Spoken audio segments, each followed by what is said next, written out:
Hey guys, Barry at CTech-review. Here is a truck I've been excited to get my hands on, the 2026 Ford F-150 Lobo.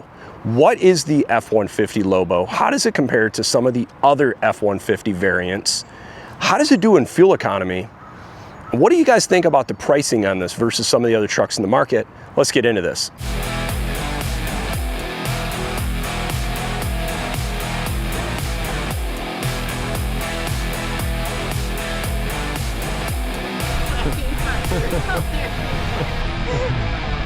Let's see what this thing sounds like.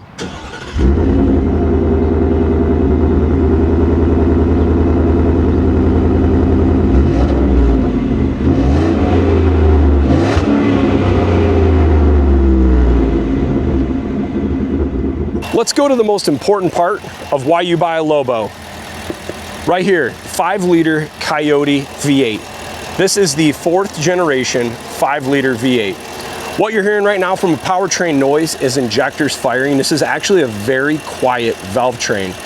Kind of see, pretty easy to get to. You got all your spark plugs here on that side of the engine bank. See your serpentine bolts are pretty easy to get to. Kind of see your spark plugs on that side. This one has a pretty advanced brake booster system for AEB. Air filter is very easy to change. I like that on this. And it's a cheap air filter to change. You got your coolant up front, intake in the middle, junction boxes over here. No insulation on the hood here. You got your battery here, ECM, PCM, more junction boxes here. Just very simple underneath the hood. And that's really the whole premise of this truck. Also, this thing has the sport hood. There's a lot of fascia changes on the front of this thing. First off, you notice the white LED lighting that kind of goes through the middle here. Now we turn the lights on, you can kind of see what they look like.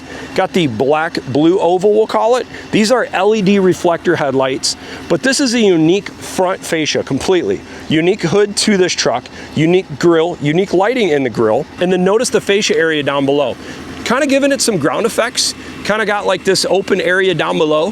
The one thing that is missing on the front of the Lobo is something right here. No tow hooks on the front of this, but you do have fog lights in the corner. This is a Bridgestone M&S rated tire, 275, 50, 22. I like that. Also got the felt liner up above. Nice E-coating on the side of the frame there. I like these wheels, and if you notice, this is something I just realized, this thing actually has ground effects that goes through the rocker panel and through here, and then goes out the back. And this truck, I do believe, you guys will have to correct me if I'm wrong, I do believe this truck actually sits just a tad bit lower. You can see this also has a dual exhaust that comes out the back. You do have a 4-pin and a 7-pin down below, and this is where you get to your jack. Traditional tailgate that says F-150. This does not have a soft dampened tailgate drop, but that's easy to add after the fact. Also, no spray and bed liner in this. You could put your box link in here or LEDs after the fact. Accessory ready over here in both sides. I'd probably put a spray and bed liner if it was me in a tonneau, just kind of sport it up a little bit. Painted bumpers that match. This is looks like a halogen rear bulb in the rear, but if I had to guess, I believe this actually is LED in the rear there. Let's go over the window sticker real quick. This is the black metallic with the black STX cloth interior, the 5-liter V8 with the 10-speed transmission. This is a 200A package, which is the only way to get the Lobo, just so you know. It's a 6,800-pound GVW. It's got 373 with electronic locking rear diff. Grand total, $59,895. Fuel economy, 16 city, 19 mixed, 24 highway. This has got your base capped mirror. You can kind of see in the base side door, this is not a passive entry truck. So if you touch the door handle, it doesn't open up. It's also not a 360 camera. Here's another thing.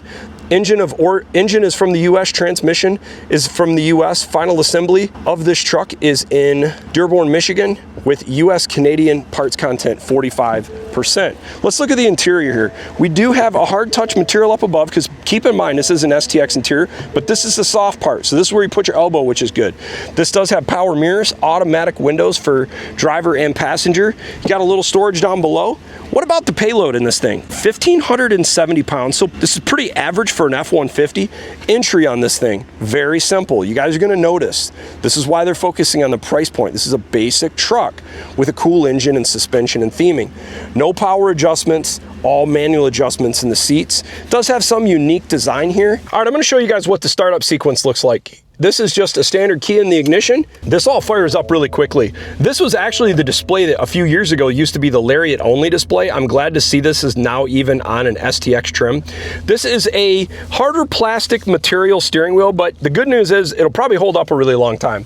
Hard touch dash on up above. You do got a little storage here. This is a standard dimming rear view mirror. You got a sunglass holder up above. This one does not have the vanity light but this one does have the mirror. Open glove box up above, but you do have closed down below. Notice this unique coloring that kind of goes across the top. Got a little change holder here. This would be where you would do an integrated brake controller later if you wanted to add. I like that this thing has 2 high, 4 auto, 4 low, and electronic locking rear diff. This is actually not a dual climate control vehicle. It doesn't have magnetic charging. That's okay. I rarely use that anyhow. And you notice this doesn't have the cover shade here. USB A and C, little storage here. Little storage here. You can put your phone here. One thing you notice we got the extra storage here. Why? Because you got your column shifter in this truck. Got some good storage still in here. Nothing crazy here. So this is still pretty standard F-150 stuff. This gauge cluster in all of this was more of an XLT higher trim in the past, but this actually is now kind of more standard. And what I look for is when I look at the Ford system is how quick this reacts versus some of the other brands out there. This actually works pretty good, and I'm happy to see this. I've always liked too that you've got this secondary display over here as well. You can turn off your start stop, which I'm very happy to see. When that V8 engages, you got your oh crap handles here. Let's check out the second row. So same theme, hard touch, but it is soft touch here for your elbows. Now with Ford, what I've always loved about Ford, where they've nailed it, is the flat flooring. And this one doesn't have the partition, which is okay because it gives you more flat flooring. You still got some storage here. You've got your USB-C here, and you do have some HVAC control. No cup holder in this area, but you do have it here. Got good head clearance in the second row of the F-150 as well. Check this out. This is the capless cover, and you notice it doesn't say anything here about an E85 or 91. We'll look at the manual and see if you can run E85 in this thing. Let's look at the drive modes here. This is where you select your different drive modes. Let's see what the different drive modes look like. So let's start all the way to the far. You've got sport mode. That puts it automatically in a 4 auto. See it engage there. See this display's changed a little bit. Then you've got your fuel economy, eco driving, puts it in 2-wheel drive. You've got tow, heavy haul. It's showing putting it in 2-wheel drive. And I love this, guys, that they have this on the F-150 now. You can set up custom gauge configuration here just for towing. Phenomenal. It's one of my favorite things about the newer Fords ever since they did this on the 23 Super Duty. You've got your normal everyday balanced. You've got your slippery, which changes the configuration, puts it in 4 auto, and kind of dumbs down the throttle just to make it a little safer. And then you've got your off-road, which is probably going to put it in 4 high. And it might lock into rear differential, and you can kind of see the drive modes. That's kind of cool. But for today's video, we're gonna do our MPG loop. We're gonna first do eco drive, and we'll see how this V8 does in eco drive, and then we'll see what this thing feels like in sport mode. So first thing we're gonna do is go into the menu and reset our fuel economy, and we'll begin our loop. All right, we're gonna pull out a Bob Maxey here. Appreciate Bob Maxey for letting us do the review on this Lobo truck for you guys. If you guys are interested in this truck or any other Ford trucks, I'll put their information to Scott Maxey down below, and he'll help take care of you. We just recently actually had one other of the followers buy a Ranger Raptor from these guys, all the way from out in Idaho area. Okay, first impressions. I'm looking to see how does this thing go down the road. I can tell right away this has a sportier suspension than a standard F-150. And I'll tell you, I like it. It doesn't have that wallowy suspension feel that the traditional F-150s would have. This thing feels a little more planted, just like I can feel on the roads right here. I'll be curious to see if we notice this when we get on the highway. A little trick I'll teach you guys. Hit the plus or minus button here, and you will get the gauge down here that shows what gear you're in. All right, we're gonna get onto the highway here, and let's see how this thing goes through the gears. Now we're gonna do average acceleration, nothing crazy slow or fast. We just really wanna focus on how does this thing feel and what does it get up to. About 2,300 RPMs, we're in 4th gear already, 5th gear.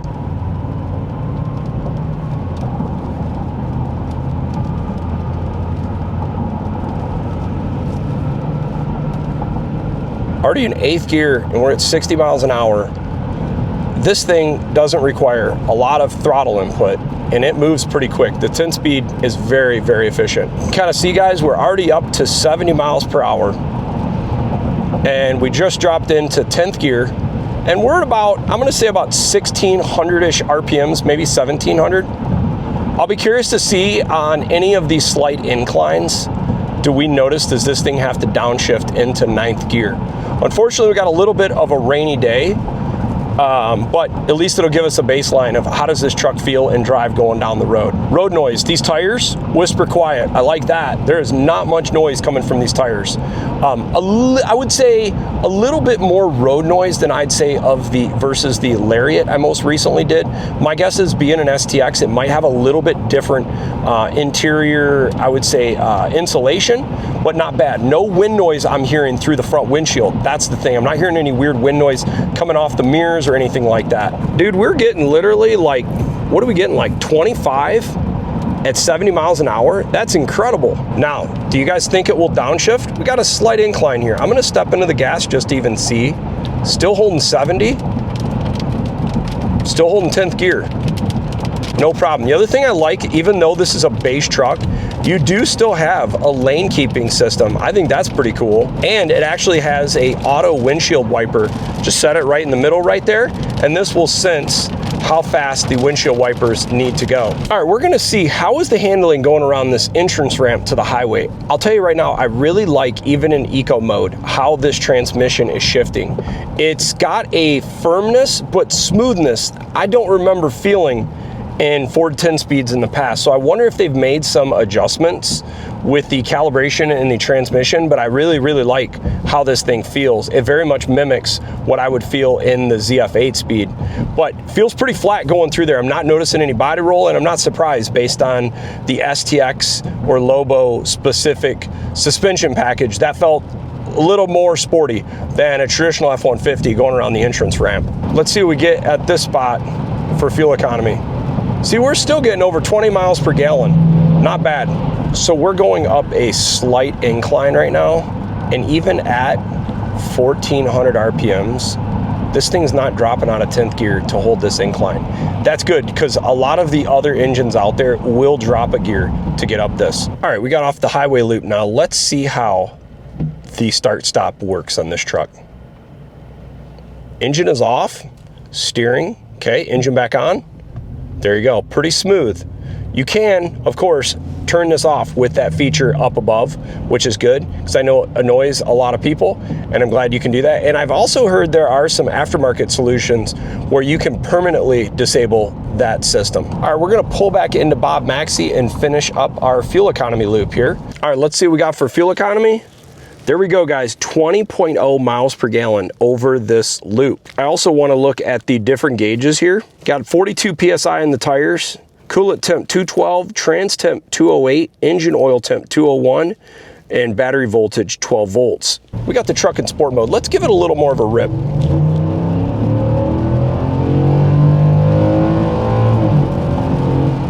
It runs really good. All right, some final thoughts on the 26 Ford F-150 Lobo. I think this is actually a really cool truck.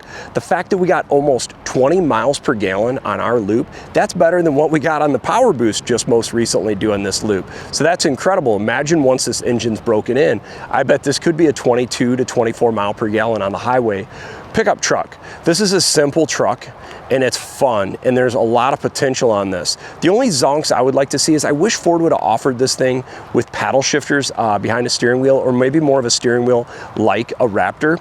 I also would have liked to seen a little bit more throaty of an exhaust, but I'll tell you what I like about this. Cruising down the road, it's quiet, which if you use this truck for towing, I think it'd be better than some of the other exhaust systems on pickup trucks out right now, which are a little bit obnoxious when you tow.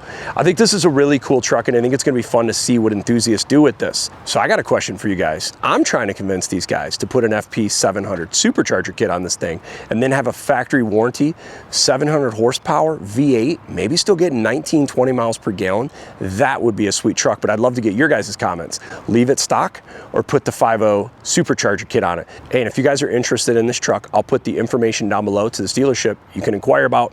Thanks for watching.